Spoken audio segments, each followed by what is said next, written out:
A while ago, I said that I was going to start sharing lessons, Saturn lessons, because I am currently about to enter my Saturn return. And just so if anyone's wondering, I am a Pisces sun, Aries moon, and Aquarius rising, which means that I am Saturn ruled.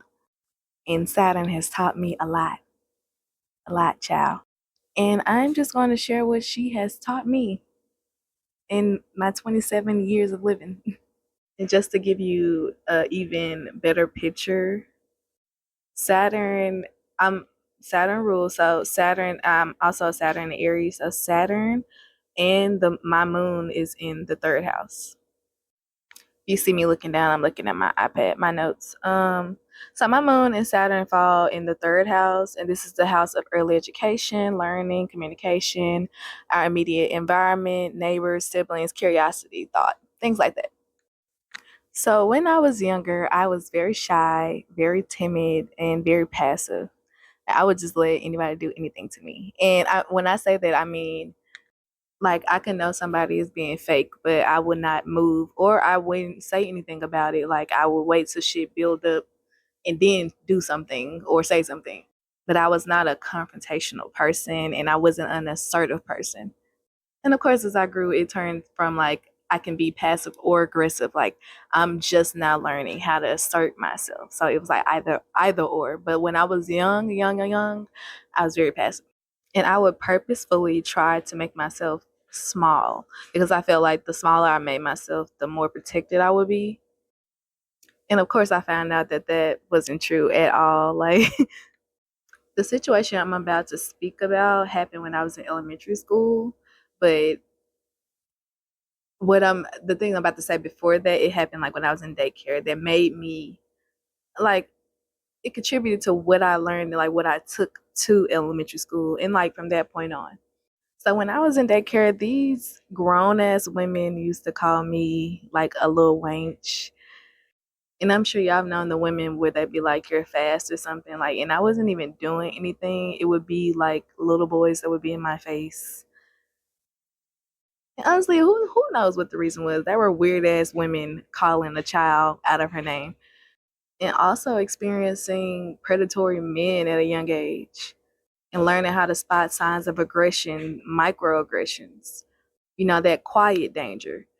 Just being super young and super aware of the world that I was born into.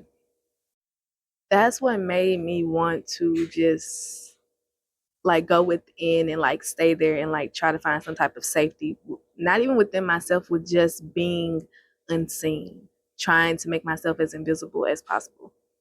But as I entered elementary school, I found that like I couldn't be like that anymore. It was harder to hide.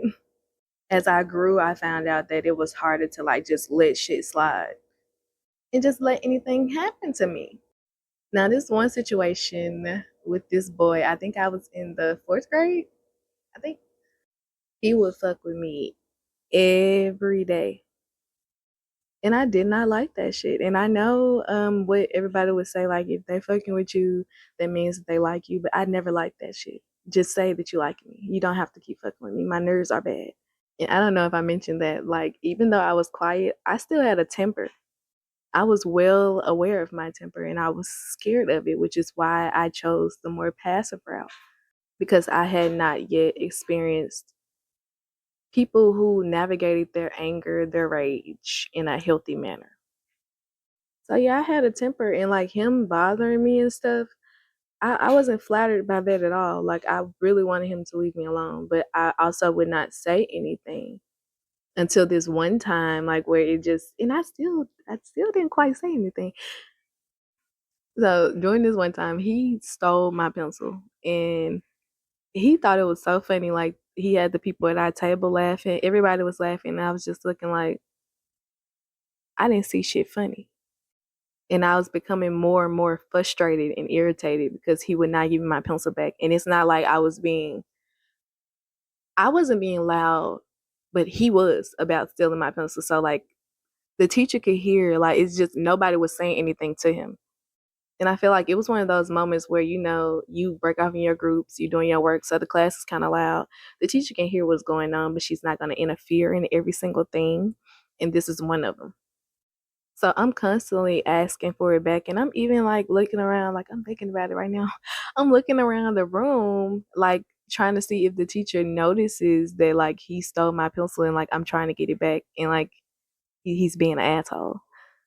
And I noticed that she was aware of what was going on. She was just, you know how teachers are in classrooms sometimes. So I felt helpless. So this is what I did. I stopped talking. I just looked around at all of them laughing. And I snatched my pencil back and I stabbed him in his arm. I know. I know. I know. I know. And I wasn't sorry about it. Now, after that, I'm the one that got in trouble. And hey, I understand. Like, I stabbed him. I knew that, like, there was going to be some type of consequence for that. But he didn't get in trouble at all. And when I say trouble, this is at the time when corporal punishment was still in the classroom. So, like, I got popped in my hand with the ruler like 45 times. And like I said, I was cool with the consequence because I knew something was gonna happen. Like I don't do shit without thinking about it heavily. Like I knew, like, and I didn't give a fuck at that point. So, but I was really like, he not gonna get in trouble at all. And I learned a lot from that situation that day. I learned quite a few things. One, life is filled with choices and consequences, so choose wisely. Like I said before I did it, I knew a part of me knew that like I would get in trouble in some type of way. But when she hit me with that ruler, like I would usually cry at pain or something like that. I didn't shed not one single tear. I didn't look any type of way because I chose what I chose. I saw that you saw what happened. You didn't do shit about it. He thought it was funny. Everybody at the table thought it was funny. So fuck you. But I learned that life is about responsibility and accountability. I also learned that if I'm not careful, my anger unchecked could hurt somebody. Like, wrong or not, I don't enjoy seeing people be in pain. I don't like violence. However, I do know how important it is to defend yourself, and sometimes, sometimes that can result in violence. Like I said, everything is all about choices and consequences. So choose wisely. Discernment is very, very important. The one of the last things I learned that day was something that I had to unlearn as I got older, but this is what I learned that day.